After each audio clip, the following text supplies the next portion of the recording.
Breaking news చూస్తున్నాం. Anantapuram honey trap కేసులో ఎవరున్నా వదిలిపెట్టమని మంత్రి సత్యకుమార్ స్పష్టం చేశారు. బాధ్యులైన వారిపై కఠినంగా శిక్షిస్తామని చెప్పారు. భవిష్యత్తులో ఇలాంటి ఘటనలు పునరావృతం కాకుండా చర్యలు తీసుకుంటామని హామీ ఇచ్చారు. ఈ అంశానికి రాజకీయ రంగు పులుముతున్నారని వైసీపీ నేతలపై ఫైర్ అయ్యారు. బాధ్యతలకు అన్ని విధాలుగా న్యాయం జరుగుతుందని ఆశాభావం వ్యక్తం చేశారు.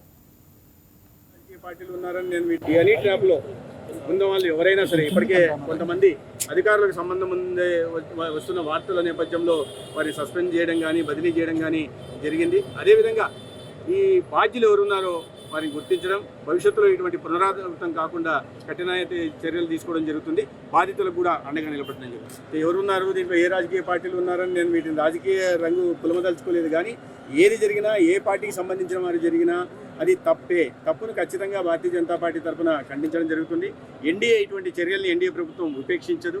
వారిని శిక్షించడం జరుగుతుంది. బాధితులకు అండగా నిలబడడం జరుగుతుంది. ఈ హనీ ట్రాప్లో ఉన్న వాళ్ళు ఎవరైనా సరే ఇప్పటికే కొంతమంది అధికారులకు సంబంధం ఉందే వస్తున్న వార్తల నేపథ్యంలో వారిని సస్పెండ్ చేయడం కానీ బదిలీ చేయడం కానీ జరిగింది. అదేవిధంగా ఈ బాధ్యులు ఎవరున్నారో వారిని గుర్తించడం, భవిష్యత్తులో ఇటువంటి పునరావృతం కాకుండా కఠినమైన చర్యలు తీసుకోవడం జరుగుతుంది. బాధితులకు కూడా అండగా నిలబడడం జరుగుతుంది. ఎవరున్నారు దీంట్లో, ఏ రాజకీయ పార్టీలు ఉన్నారని నేను వీటిని రాజకీయ రంగు పులమదలుచుకోలేదు. కానీ ఏది జరిగినా, ఏ పార్టీకి సంబంధించిన వారు జరిగినా అది తప్పే. తప్పును ఖచ్చితంగా భారతీయ జనతా పార్టీ తరఫున ఖండించడం జరుగుతుంది. ఎన్డీఏ ఇటువంటి చర్యల్ని ఎన్డీఏ ప్రభుత్వం ఉపేక్షించదు.